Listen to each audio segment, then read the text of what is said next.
এত টাকা দাদা, হ্যাঁ হ্যাঁ এত টাকা আমি তো এটা ভাবিনি, আমি সত্যি ভাবিনি দাদা। কান্না করবেন দিদি, কান্না করবেন না। এই হাতে ধরুন। আমি ভাবিনি দাদা, আমি ভাবিনি।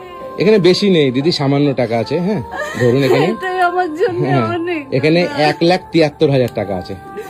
এটাই ঠিক আছে, অনেক। এই টাকাটা আমাকে বিশ্বাস করে আমার বন্ধুরা আমার কাছে পাঠিয়েছে আপনার মেয়ের জন্য। ঠিক আছে, কান্না করবেন না। হ্যাঁ আপনি এইটা নিয়ে ট্রিটমেন্টটা চালান। আপনারা আশীর্বাদ করেন দাদা, আমার মেয়েটাকে ভালো হয়ে যায়। আর আপনারা সবাই পাশে। আজকে দাদার স্ক্যানে যারা যারা পাঠিয়েছে সবটাই দাদা আমার হাতে তুলে দিয়েছে। আমি তো জানি না, আমি ভাবিও নি, আমার কাছে এটা স্বপ্ন লাগছে দাদা।